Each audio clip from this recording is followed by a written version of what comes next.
Did you know that your thoughts directly impact your body? Don't believe me? Try this movement exercise and I will prove it to you.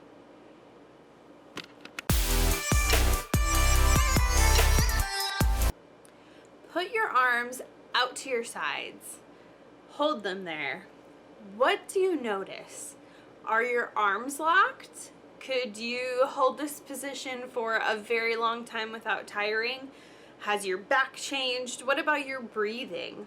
Stay here a moment and just see what it is that you notice.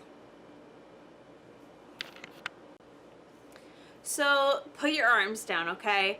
This is an example of muscular activity. So if we are doing exercise or strength training or trying to rehabilitate some part of us that was injured, usually what we're given are these sort of specific exercises to do that activate the muscles and tissues and things that were involved with whatever is injured or whatever it is that we're trying to strengthen.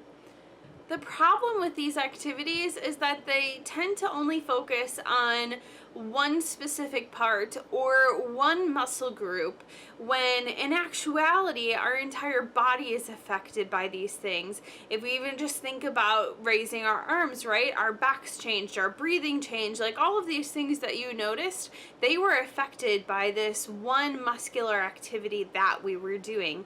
And that is not taken into account when we are looking to do like a strength training or a physical therapy.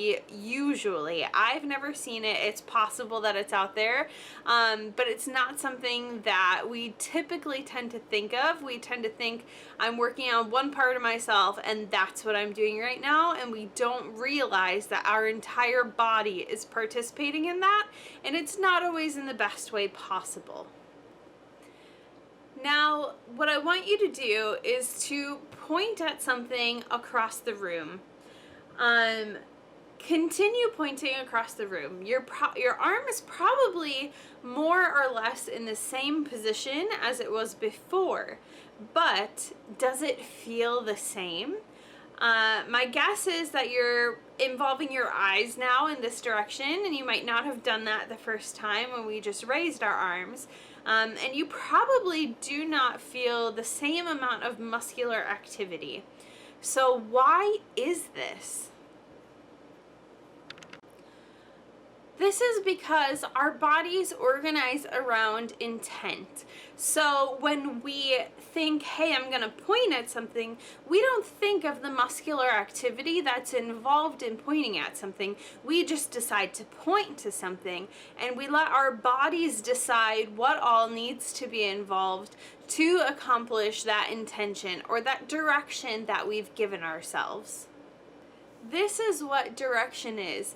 It's a thought that organizes our body in a collaborative manner to decide what is needed to accomplish this goal. You don't directly ask your body to do anything specifically.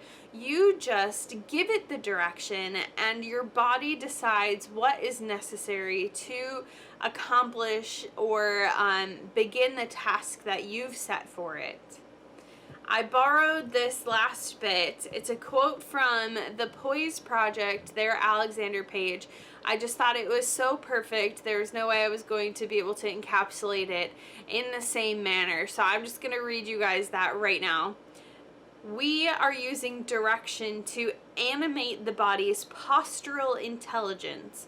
Direction is giving the body a clear message about what we want, but not interfering with the execution of action.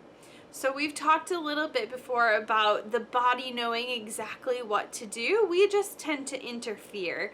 So the purpose of direction is to provide that clear intent that is going to allow our body to tap into that knowledge that it already has and to be able to do what it is that we are asking. And there are a lot of other things that are sort of involved with this process. We need to inhibit some things. We need to stop doing the things that are not going to be helpful to us in any given moment. and we need to have a knowledge of what kind of direction we want to give ourselves.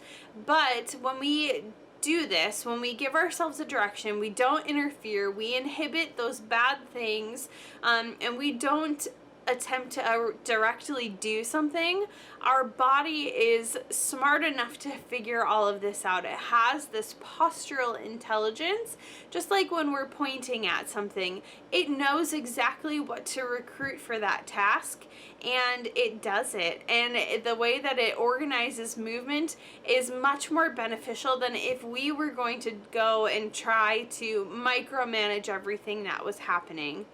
So this is just a little snippet of direction and how all of the things that we are thinking all of the time affect our body constantly. So take that time, take that 1 to 2 minutes, give yourself some good direction at the beginning of your day, and remind yourself throughout the day if you need it. I remind myself things all of the time because I need to remember. So give yourself that direction and see how it changes the way that you go about your day.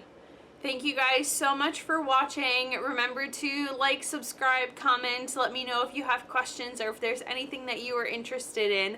I am happy to help.